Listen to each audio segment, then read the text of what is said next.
어서 오세요. 안녕하세요. 장동혁 국민의힘 대표가 사흘 전 윤 전 대통령 면회한 사실을 공개하면서 후폭풍이 거셉니다. 우선 이 틈을 놓치지 않은 민주당의 맹공부터 들어보시죠.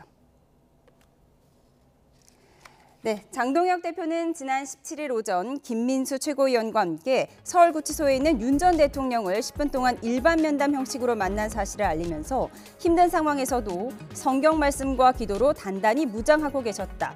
우리도 하나로 뭉쳐 싸웁시다라는 글을 올렸고요. 김민수 최고위원도 한 행사에서 울고 나니까 면회 시간 반이 날아갔다고 말한 걸로 알려졌습니다. 우선 여당과 개혁신당의 반응 들어보시죠.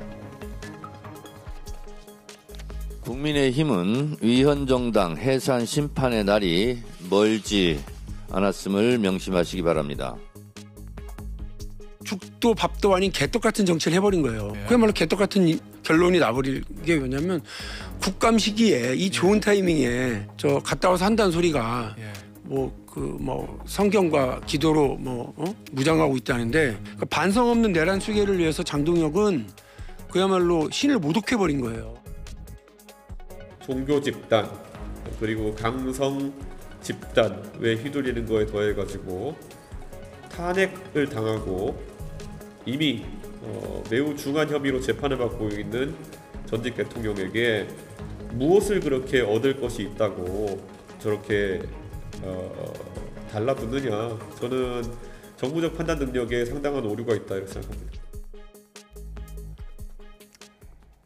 네, 민주당에서는 그야말로 맹공을 퍼붓고 있습니다. 장동혁 대표가 왜 하필 이 국정감사 기간에 윤 전 대통령을 면회했을까? 그 배경 어떻게 보십니까? 네, 국감 와중에 금요일 오후에 잠시 작전하듯이 조용하게 면회를 다녀왔다는 것인데 장동혁 대표의 친윤 본색이라 할까요? 친윤 DNA가 여과 없이 그대로 드러난 장면이 아닌가 그렇게 평가를 합니다. 실제 또 페이스북에 아까 소개가 되었습니다만 자유대한민국을 위해서 힘을 합치자라고 했는데 아니 자유민주주의를 근본을 흔드는 쿠데타, 친위 쿠데타, 내란 그것으로서 지금 전직 대통령이 재판을 받고 있는데 아니 그분과 함께 힘을 합쳐서 자유대한민국을 수호하자 이게 어떤 그 황당한 주장입니까? 아니 내란범이자 자유민주 질서를 근본적으로 위협한 분이 윤석열 전 대통령 아닙니까?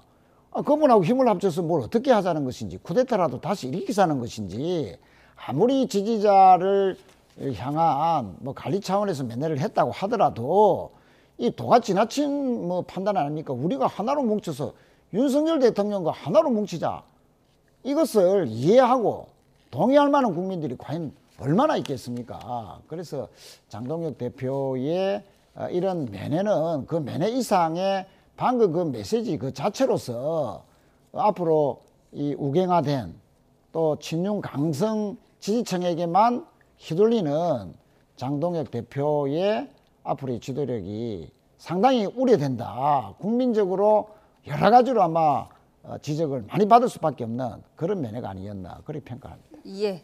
부적절한 면회였다라고 지적을 하셨는데요. 전당대회 과정에서 한 약속을 지킨 차원이라고 했지만 부적절한 처사였다는 당내 비판도 나왔는데요. 국민의힘 단체 메신저에는 그만하시라며 사실상 장동혁 대표의 사퇴를 촉구하는 글까지 올라왔다고 합니다. 화면 보시죠. 국민의힘 김재섭 의원은 단체 대화방에 꼭 그렇게 했어야 했나 무책임하고 부적절한 처사다라고 글을 올린 데 이어 정성국 의원도 대표가 국민의힘을 나락으로 빠뜨리는 데 책임을 져야 한다고 가세했습니다. 친한계 인사들은 여당에 먹잇감을 던져주는 해당 행위라고 목소리를 높였는데요. 들어보시죠. 장동혁 대표는 그 이른바 강경보수, 극우보수 이런 분들을 껴안고 싶겠죠. 네, 윤석열 전 대통령 변호사 2명이 장동혁 그렇죠. 대표를 비판을 했는데 비판한 게 왜 장소 변경 접견을 안 하고 잡범들과 함께 일반 접견을 했느냐. 그 변호인단은 일반 잡범들과 섞여서 이게 뭐 한 거냐, 별 볼 일 없었다 이런 주장인 거고 그 반대쪽에서 장동혁, 김민수 두 분이 주장하는 것은 눈물의 상봉이었고 성경과 기도로 무장하고 있더라. 두 개의 톤이 완전히 다르잖아요. 그렇죠. 예. 하지만 대표적인 친윤계인 김민전 의원 이들을 겨냥해서 아무 일도 아닌 걸 우리 스스로 긁어부스러 만들 필요가 없다. 또 면회를 다녀온 김민수 최고위원은 지체 높은 의원님들 제대로 된 화력은 자유 대한민국을 해체하는 민주당이 쏘더라고 반발했습니다. 송원석 원내대표는 장동혁 대표의 개인적인 일이라고 선을 그었는데요. 개인적으로 있을 수 있는 일이라고 생각을 합니다. 그리고 전당대회 때 아마 장 대표가 수차례 이제 약속을 했었던 사항이기 때문에 조용히 다녀왔던 것 같고.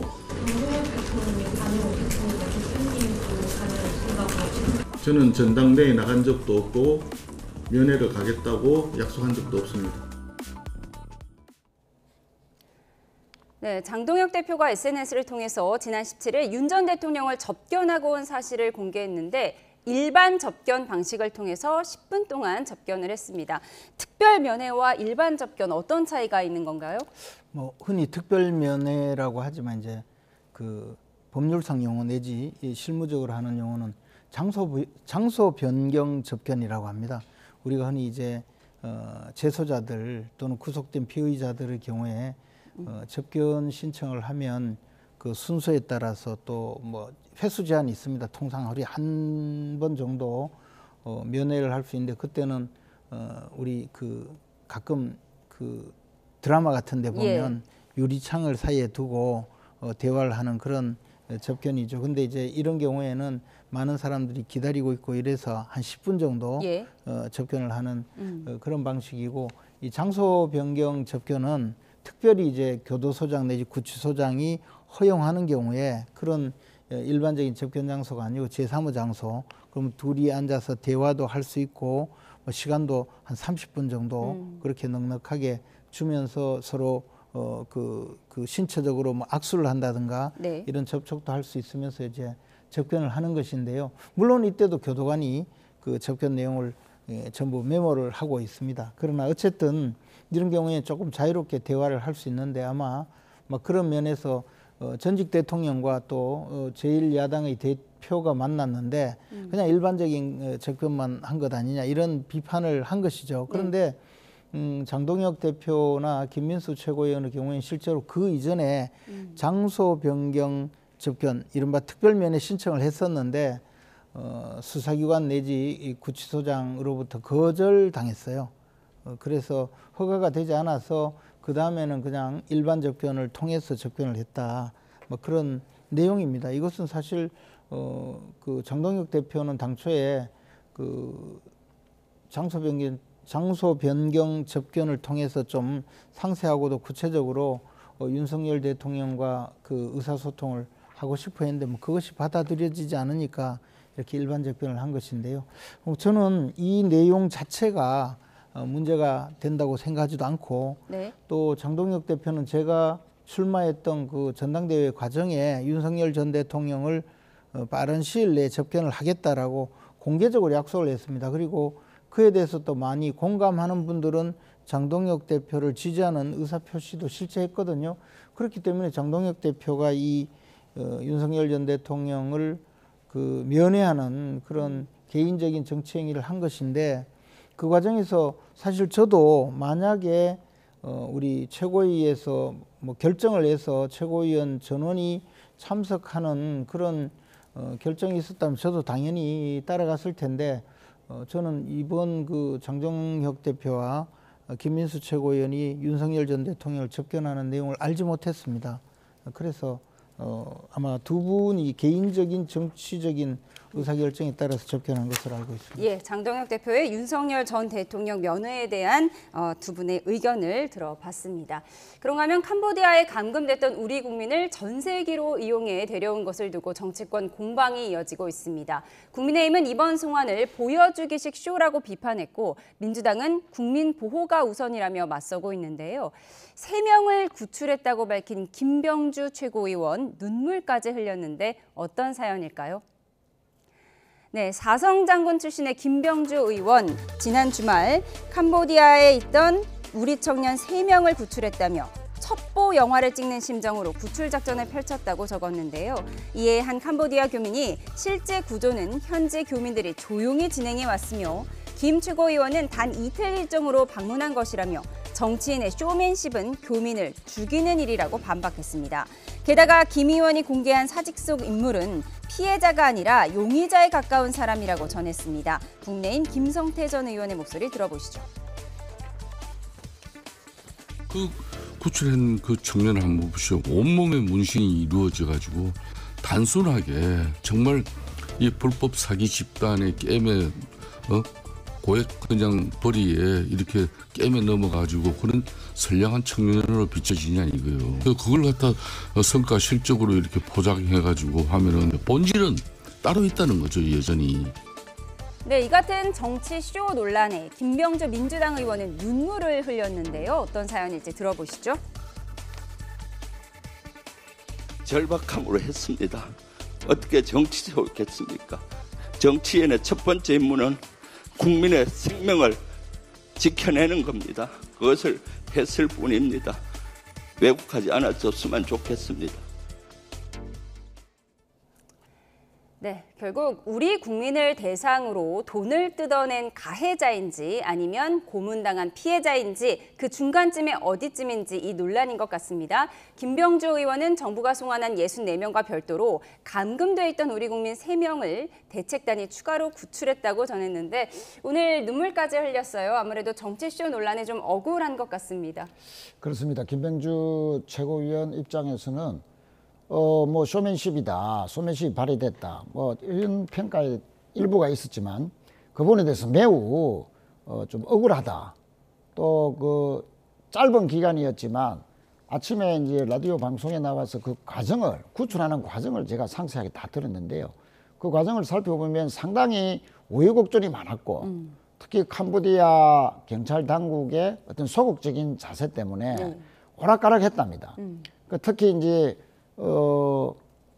급습을 하자라고 이제 제안을 했는데 거의 들어줄 듯 하다가 오후 4시쯤 돼서는 이게 경찰위원회를 소집해서 실제로 그 급습까지 하기까지는 3주간이나 걸린다라는 소식까지 들렸다. 그런데 그 뒤로 이제 본인이 알고 있는 고위 관료라든지 국회의원이라든지 여러 다방면의 채널을 다 가동을 해서 밤 8시 반경에야 이제 경찰위원회가 긴급적으로 소집되고 바로 이어서 이제 급습을 해서 그 구출 3명을 했는데 실제 이 대책단장으로 캄보디아 간다는 소식을 듣고 김병주 최고위원회 남양주 그 지역구에 있는 주민의 어머니가 그 구출된 청년의 어머니가 절절하게 호소해서 우리 아들을 좀 구해달라 하는 그런 저 긴급 요청까지도 받고 그 우여곡절을 겪어서 겨우 이제 그 청년을 구출하고 또 구출하다 보니까 그 2명까지 같이 있었던 거죠. 그래서 이제 3명을 극적으로 구조를 했다 하는 것인데 그 과정에서 이게 이제 캄보디아 당국 경찰 특히나 이 범죄 조직으로부터 정보가 노출될 가능성까지도 있었다라는 것이죠. 그래서 처음에 한인협회에서 그런 뭐 쇼맨십 이야기가 일부 나왔지만 한인협회의 도움도 일부 있었답니다. 처음부터 공조체제를 했는데 어느 중간에 이제 이 급습하는 그 과정에서 캄보디아 경찰이 여러 채널을 다 가동하다 보면 정보가 새어서 그 사람들이 도주할 우려도 있기 때문에 정보 채널을 단일화시켜달라 하는 요청 때문에 부득이하게 그 교민협회로부터 좀 멀어질 수밖에 없었다. 이런 점 때문에 오해가 일부 있을 수는 있지만 국민의 생명, 가해자이면서도 또 피해자인 그 이중적인 성격인데 어쨌든 죄가 있다면 국내에 소환해서 죄를 받게 해야죠. 그러나 가해자 입장에서도 국민의 또 안전까지도 또 담보해야 되는 정치권의 인사로서는 저런 우여곡절을 겪은 끝에 구조를 했던 그 과정에 대한 소회와 또 일부의 또 뭐 쇼맨십이라는 그런 과한 지적 막 이런 것이 다 겹쳐서 눈물까지 나오게 됐는데 아무튼 이 캄보디아에 있는 우리 억류대에 있는 이 청년들을 구조하거나 또는 이제 송환하는 그 절차에 시스템적으로 빨리 정부가 다 체계를 갖춘과 동시에 그것까지는 또 일부 정치권의 적극적인 노력 자체가 폐마돼서는 안 될 것이다. 예, 그런 그러니까 생각도 현지 수사당국과 소통하는 과정에서 소통 채널을 단일화해야 하는데 이 과정에서 현지 교민사회가 좀 배제가 됐다. 그래서 현지 교민사회에서 좀 섭섭해할 수 있는 오해가 생겼다라는 게 김병주 의원의 해명입니다. 이 점에서 어떻게 보십니까? 근데 뭐 김병주 의원 나름대로 수고했겠죠. 그리고 또 우리 대한민국 국민이기 때문에 거기서 범죄를 저질렀고 그 범죄를 저지른 대상이 국내에 있는 대한민국 국민이라 하더라도 데려와서 처벌하는 것이 온당하다고 봅니다. 데려올 수만 있으면 데려오는 것이 맞고 또 한국과 캄보디아 사이에는 범죄인 인도 조약이 체결되어 있거든요. 그러니까 잡아서 우리나라에 와서 우리나라 피해자에게 피해 회복을 하도록 하는 방법도 또 필요하다고 봅니다. 문제는 지금 이번에 그 데려온 대한민국 국민이 64명이지 않습니까? 이 사람들 중에 몇 명을 빼고는 거의 자발적으로든 또는 뭐 쏘가서 그쪽으로 같은 어쨌든 범죄 행위에 가담해서 그 피해자는 한국 주민, 한국 사람들이 아주 눈덩이처럼 피해를 입은 그런 형사사건, 사기사건이든 무슨 폭행사건이든 그런 형사사건에 관련된 사람일 가능성이 매우 높습니다. 그래서 일부는 이미 구속영장이 발부돼 있는데 도망갔던 사람, 일부는 지금 와서 이제 순식간에 오늘 오전까지 구속영장을 청구해야 되는 그런 사람들이죠. 근데 김병주 의원이 구출했다는 사람을 보면요, 그는 제가 과거에 조폭 수사를 할 때도 그 정도의 현란한 문신을 새긴 사람은 보질 못했어요. 그런 사람을 데려다 놓고 눈물까지 흘리면서 마치 무슨 그 감금되어 있던 그 인질로 잡혀 있던 대한민국의 선량한 국민을 데려온 것처럼 그렇게 온갖 그 정치 쇼를 하면서 자신이 영웅담을 늘어놓듯이 하는 저런 행위가 잘못됐다는 것이죠. 더군다나 이걸 국내에서 이야기한 것이 아니고 현지에 있는 교민이 이야기하지 않습니까?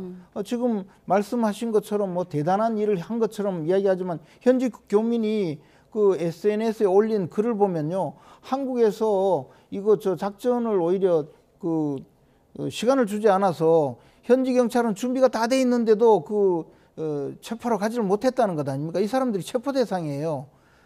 저는 그런 정도라면 그냥 뭐 당연히 현지 범죄 조직에 가담하고 있었지만 그 자유를 뺏긴 상태에 있던 우리나라 국민을 데려왔다 하면 될 일이지, 무슨 첩보 영화에다가 더 나아가서 눈물까지 흘리면서 저러니까 저걸 정치쇼라고 하는 겁니다. 저런 행위가 잘못되었다는 거예요. 그리고 지금 우리나라 젊은 사람들이 국내에서 취업하기가 좀 어려워서 그런지 몰라도 연간 3,000명이 들어가서 캄보디아로 들어가서 안 오고 있다는 것 아닙니까? 그럼 지금도요, 64명이 아니라 수많은 사람들이 범죄 조직에 연루가 되거나 자발적으로 거기에 가거나 또는 쏘가서 가서 범죄 행위에 가담하거나 아니면 정말 자신의 의사와는 상관없이 감금 상태에서 범죄 행위에 동원되는 이 많은 일이 있고 있는데, 그것에 대해서 정확하게 우리가 실태 조사도 하고 또 국가의 이 공권력을 동원해서 어떻게든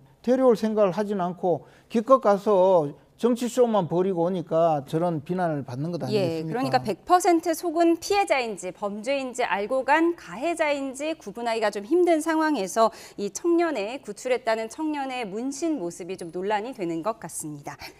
네, 그런가 하면 이번 국정감사에서는 조희대 대법원장과 김현지 부속실장에 이어서 부동산 정책이 또 하나의 핵심 쟁점으로 떠올랐는데요. 서울시장 후보로 거론되고 있는 민주당 인사들은 일제히 오세훈 서울시장을 공격했습니다. 지금의 부동산 폭등은 전 정권 탓이라는 거죠. 오세훈 시장의 반응까지 들어보시죠. 윤석열 정권은 부동산의 공급 대책을 사실상 도외시했고 또 오세훈 시장의 무원칙적인 토지거래 허가제의 해제, 발표 이런 것이 서울 부동산의 폭등을 불러왔다. 이런 것은 서울 시민들이 모두 다 알고 있는 사실입니다. 저는 서울시를 뭐 좀 주목했으면 좋겠다. 야당이 책임지고 있는 그럼 서울시는 잘하고 있냐, 이런 거를 한번 들여다봤으면 좋겠는데, 제가 주목하고 있는 건 헌인마을 재개발 사업인데 과도한 규제가 아닌가 그런 생각을 하고 있습니다. 토지거래 허가구역으로 지정하기 전에는 구두로 유선상으로 발표 직전에 연락이 와서 일방적인 통보를 받은 셈입니다. 말이 안 되죠. 신중해달라고 그렇게 부탁했는데도 일방적으로 묵살하고 바로 그냥 발표를 해버린 겁니다. 이게 국가폭력 아니겠습니까? 예, 사전에 좀 충분히 의논이 있었다면 좀 저희들의 의견을 개진을 하고 싶었는데 국민의힘은 민주당 정권이 결국 보유세 카드를 내놓을 것이라고 주장했는데요. 한마디로 부동산 테러입니다. 가진 자와 못 가진 자를 갈라치는 정책. 이제 남은 것은 세금 폭탄입니다. 제발 냉장고가 아니라 부동산을 부탁합니다. 입만 열면 거짓말식의 국민의힘의 무차별적인 정치 공세로 불안 심리와 공포가 확산되고 있습니다. 논의를 하고 있다거나 그런 것은 사실이 아닙니다. 네, 서울시장 출마를 염두에 둔 민주당 인사들은 이 부동산 정책에 민감할 수밖에 없는데요.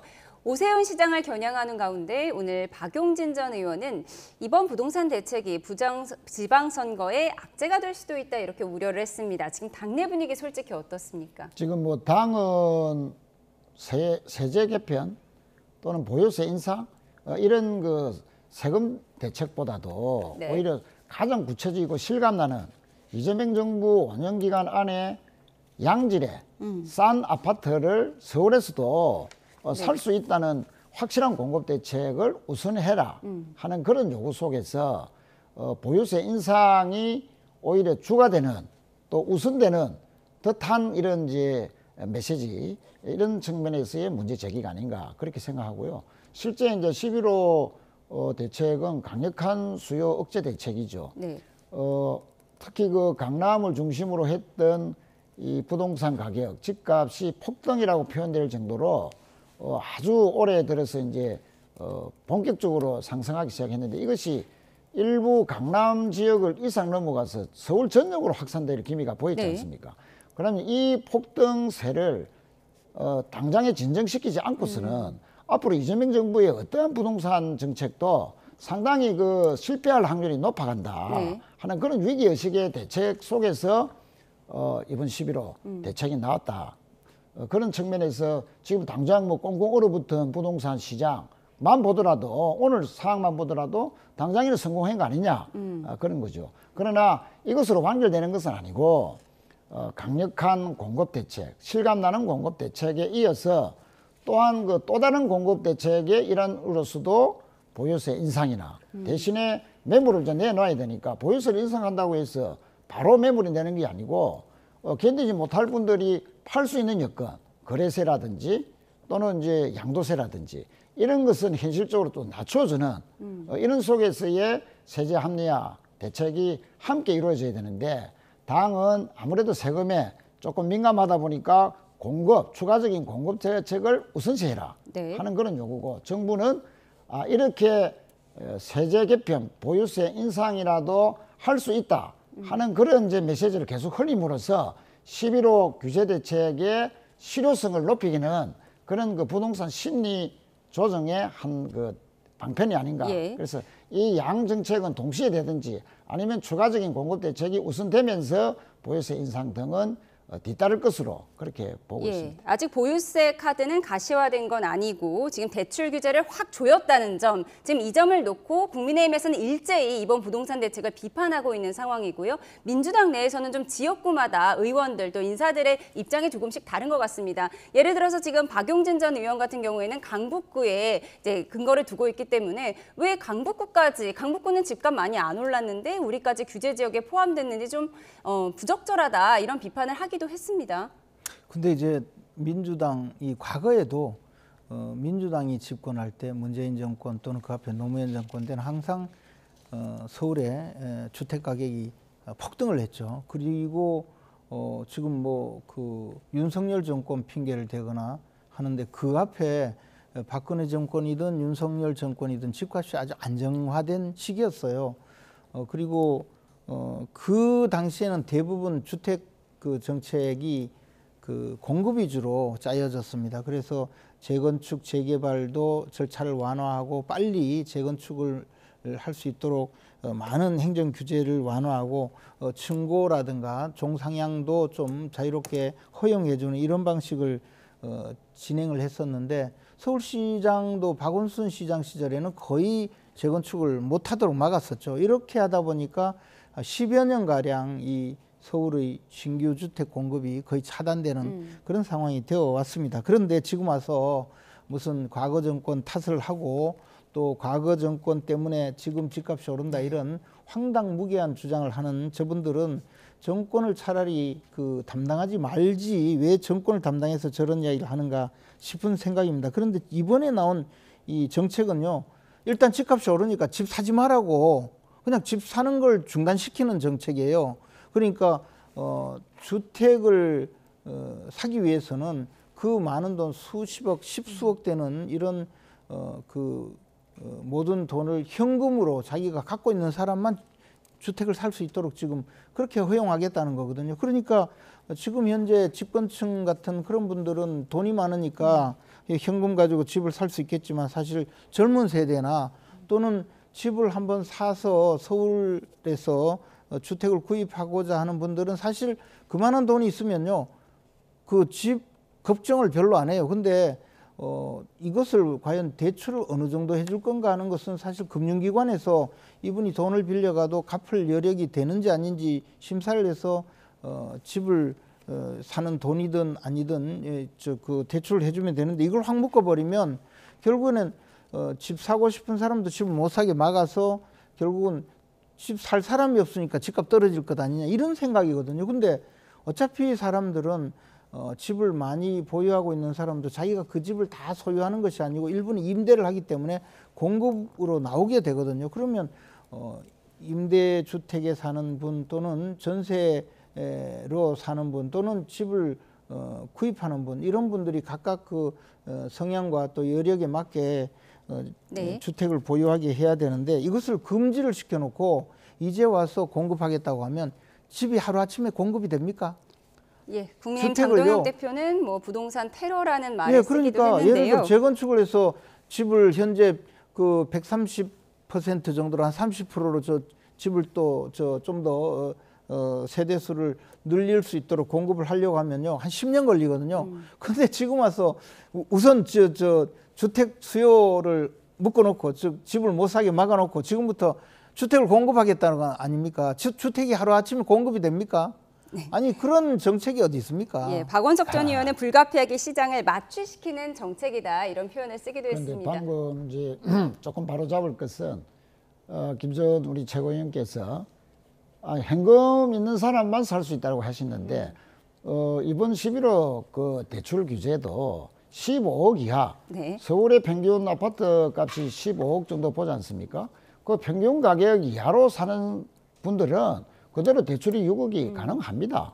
그래서 뭐 현금만 근데 그거를 이제 바로 규제 잡고요. 지역을 다 확대했기 때문에 안 된다는 거예요. 바로 잡기는 뭘 바로 잡아요? 엉터리 지금 말씀하시는데. 15억 이하에 이제 집을 살 때는 6억이 가능하다. 그대로다. 오히려 이제 25억 이상은 2억으로 이제 줄었다 하는 그런 부분인데 또 전세가 뭐 다 이제 뭐 사라진다 또는 전세 매물이 없어질 것이다 하는데 집은 똑같이 있는데 집을 없애는 게 아니지 않습니까? 11호 규제 대책이. 전세는 그대로 있죠.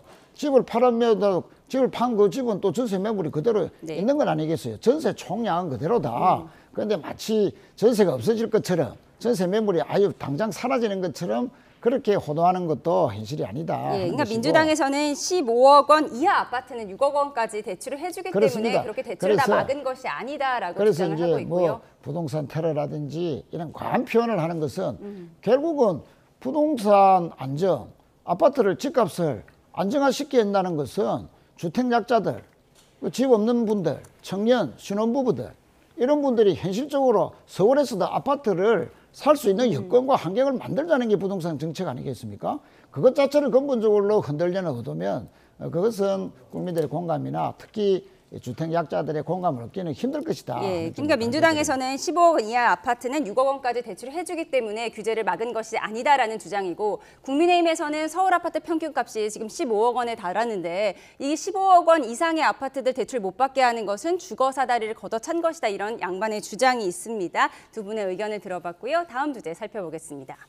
김건희 특검팀의 수장인 민중기 특별검사가 자신의 주식 거래 논란이 불거진 지 나흘 만에 사과의 뜻을 밝혔는데요.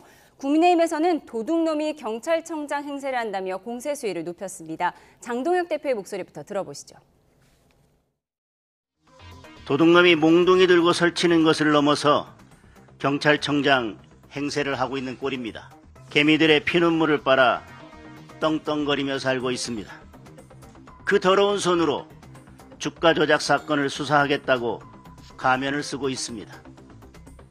즉시 특검에서 물러나기 바랍니다. 지금 있어야 할 자리는 피의자석입니다. 이게 지금 김건희 여사랑 민중기 특검이 똑같은 회사에 지금 투자했던 거잖아요. 그렇죠. 네오세미테크라는데. 그러니까 예전 우리가 기준에 의하면 이 정도 논란이 나오고 피의자랑 똑같은 어떤 이슈가 있다라고 했다 그러면 자기 스스로 옷 벗고 나갔을 거예요. 그러니까 민중기 특검도 아니 뭐 민주당에서 그런 문제 제기 하겠어? 우리 편인데? 그리고 민주당 지지자들이 나를 보호해 줄 건데 굳이 내가 왜 옷 벗고 나가야 돼? 이런 의혹이 있어도 이런 생각할 거예요. 지금 국민의힘은 계속해서 특검을 특검하자라는 프레임으로 특검을 와해시키려는 움직임을 보이고 있는데요. 이는 특검을 통해 밝혀질 것들을 덮어버리기 위한 정치적 술수가 아닌가 이렇게 보고 있습니다. 네, 민중기 특검이 미공개 정보 이용해서 주식 거래를 한 의혹에 대해서 논란에는 죄송하다면서도 위법사항 없었다라고 강조했습니다. 특검이 자신의 입장을 표명한 건 이번 논란이 제기된 이후 처음인데요. 어떻게 보셨습니까? 이번 특검 수사에 영향을 줄 수도 있을 것 같은데요. 뭐 민중기 특검 오늘 이제 그 방금 말씀하신 대로 입장을 밝혔죠. 미공개 정보를 이용하거나 위법적인 사항은 전혀 없다. 15년 전에 아는 지인의 소개로 3천만 원 정도를 주식을 샀고 그 뒤에 조금 차익을 남겼을 뿐이다 라고 해명을 했고요. 또 야권의 이런 사퇴 공세에 대해서는 전혀 일절 응할 생각이 없고 특검의 소임을 다 하겠다 하는 그런 의지를 밝혔는데, 실제 야권에서 민중기 특검을 저런 식으로까지 압박을 하고 사퇴까지 이렇게 자꾸 공세를 취하는 것은 지금 현재 민중기 특검, 김건희 특검이지 않습니까?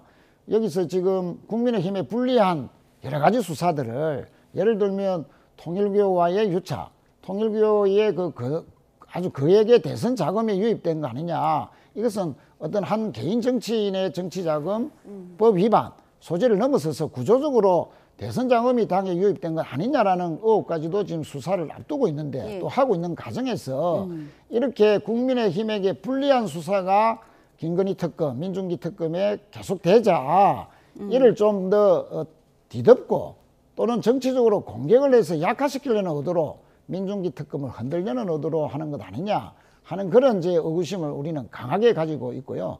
그런 의구심을 벗어나려면 과도한 정치 공세, 민중기 특검, 김건희 특검에 대한 흔들기, 이런 것은 자제되는 것이 맞다. 저는 그렇게 생각합니다. 예, 그러니까 김건희 씨 의혹을 수사하는 민중기 특검이 민특검이 특정 주식을 샀다 팔았다 했는데 미공개 정보를 이용했다는 의혹이고요. 그 주식이 김건희 씨가 또 샀다 팔았던 주식과 동일한 주식이어서도 논란이 되는 것 같습니다. 사실은 김건희 여사가 네오세미테크 주식을 사서 매각했다고 해서 만약에 문제가 있었으면 그 공소장에 포함돼서 재판에 넘겼겠죠. 근데 특검은 오히려 그것은 피해갔습니다. 왜냐하면 김건희 여사보다도 민중기 특검 이분이 지금 조사를 받고 처벌을 받아야 될 상황이거든요. 이 내용이요, 그렇게 복잡한 내용이 아니에요. 그 네오세미테크라는 상장 폐지된 회사가 있었는데 이 회사의 대표가 오 모 씨입니다. 이분이 대전고등학교, 서울대학교 출신이에요. 근데 민중기 특검도 대전고등학교, 서울대 동기동창입니다. 그리고 여기에 또 동기동창이 몇 명 더 있었는데 금감원장, 뭐 부원장 이분들도 있었다고 하고 양재택 변호사라고 그분도 있었다고 해요. 근데 이분들이 몽땅 네오세미테크 주식을 사요. 그 비상장 주식을요. 그리고 나중에 상장을 하고 10개월 만에 이 거액의 그 부실 회계 부정 사건이 터져서 결국 상장 폐지가 되고 끝납니다. 그 전에 몽땅 주식을 팔았어요. 그래서 그 회사 대표는 회사 간부의 모친 이름으로 된 주식을 20억 넘게 팔아서 상당한 이익을 챙겼고, 그리고 이때 같은 시기에 민중기 특검도 이때 주식을 팔아서 약 1억 5천 수익을 얻었다고 합니다. 3,000% 정도 수익을 얻었다고 합니다. 그리고 또 나머지 그 동문들도 모두 주식을 팔아서 이익을 얻었어요. 같이 주식을 샀던 양재택 변호사는 그때 감사였기 때문에 이 보호예수 때문에 못 팔아서 손해를 입었다는 거죠. 그러면 이게 과연 누구가 이 주식을 사게 했고 누구가 팔게 했느냐 하는 것은 너무나 명백한 거예요. 그리고 회사 대표는 이것이 들통이 나서 2016년도에 징역 11년의 선고를 받았습니다. 7천여 명의 피해자가 6천억 정도의 손실을 입은 사건입니다. 그런데 여기에 양재택 변호사는 뭐 사실을 알아도 팔 수 없어서 못 팔았을 것 같은데, 이 민중기 특검은 어떻게 이 주식을, 자기 동기동창의 주식을 사고 또 남들과 다르게 7천여 명이나 주식의 피해자가 있는데, 이분은 몰래 주식을 그때 회사 대표와 같은 시기에 팔아서 3,000% 이익을 얻었느냐. 근데 이야기하기는 그저 증권회사 직원이 권유해서 팔았다고 합니다. 증권회사 직원이 그걸 알려줄 정도라면 나머지 7,000명은 바보입니까? 저는 이 사건은요, 수사하면 너무나 쉽게 이 사건이 드러나리라고 생각을 합니다. 이거는요, 너무 간단한 수사예요. 더군다나 지금 2016년도에 이 주범인 오모 씨가 재판을 받고 11년형을 선고받았기 때문에 아직 공소시효도 남아있거든요. 검찰이 수사를 빨리 해야 된다고 봅니다. 그리고 민중기 특검은 지금 수사를 하고 있을 게 아니고 검찰에 출석해서 조사를 받아야 되고, 이 정도 사안이면 당연히 구속돼야 돼요. 그럼에도 불구하고 자기가 미안하긴 한데 뭐 불법 행위가 없다고요? 어떻게 불법 행위가 없을 수가 있습니까, 이게? 그러니까 민중기 특검은 피해자가 7,000명, 피해자의 7,000명이 모른 미공개 정보를 어떻게 알고 1억 원의 수익을 냈느냐 하는 의문을 제기하신 거고요. 그 사람들은 고등학교, 대학교 동기동창이 아니었을 그 따름이고, 이분은 고등학교 동기동창인 그 사안이기 때문에 이 이익을 얻은 거예요. 3,000% 수익이라는 것은 이제 민중기 특검은 부인을 했고요. 이제 한 3,4천만 원 투자해서 1억 3천만 원에 매도했다라고 뭐 주장을 500%네요. 하고 근데 있습니다. 이 어떤 정도의 그 천재적인 투자자라도 그 상장 폐지되는 회사의 주식을 그 상장 폐지되기 직전에 그걸 알고 팔 수 있는 사람은 없어요. 네, 앞으로 민중기 특검의 입장이 더 나오면 추가로 전해드리도록 하겠습니다. 그런가 하면 김현지 부속실장이 이재명 대통령이 사법 리스크로 굉장히 어려움이 있을 때마다 폰을 교체한 사실을 확인했다고 박정원 의원이 기자회견을 통해 밝혔는데요. 민주당은 반박에 나섰습니다. 번호를 변경합니다. 2021년 10월 19일에 당시에는 대장동 수사가 시작이 됐고, 그리고 관련자가 처음 구속이 확정된 시점입니다. 자, 다음은 대북 송금 수사가 한창이었던 2023년 9월 9일에 또 다시 전화를 교체합니다. 국정감사 시작일인 10월 13일에 오전 10시 36분에 아이폰 17로 교체가 됐습니다. 이렇게 교체가 됐는데 불과 9분 만에 다시 아이폰 14로 교체가 됩니다. 김현지 부속실장은 국정감사를 앞두고 휴대폰을 교체한 적이 없습니다. 택도 없는 음모론으로 공직자를 모략하지 마십시오. 약정이 끝나서 휴대폰을 최신형으로 신청한 게 죄입니까? 21년도에 번호를 변경한 적이 없습니다. 고발로 진실을 명명백백하게 가리고 책임을 묻겠습니다. 그런데 특정 시점에 휴대전화를 교체한 의혹, 앞서 민주당이 지기현 판사에게도 제기한 바가 있는데요. 이 지기현 재판장 판사의 이 과거 휴대폰을 교체했던 것을 보면은 좋은 휴대폰 오래 썼으니까 한 번 교체할 수 있다 치지만, 그 다음에 왜 3개월 만에 급하게 이렇게 가격 싼 거 당장 급하게, 이거 증거인멸 아닙니까? 공수처는 이 사건 수사하고 있다고 하니 오늘 당장 압수수색하십시오. 아마 네, 양당이 제기한 휴대폰 교체 의혹까지 짚어봤습니다. 지금까지 정치원 최인호 전 민주당 의원, 김재원 국민의힘 최고위원과 함께했습니다. 고맙습니다.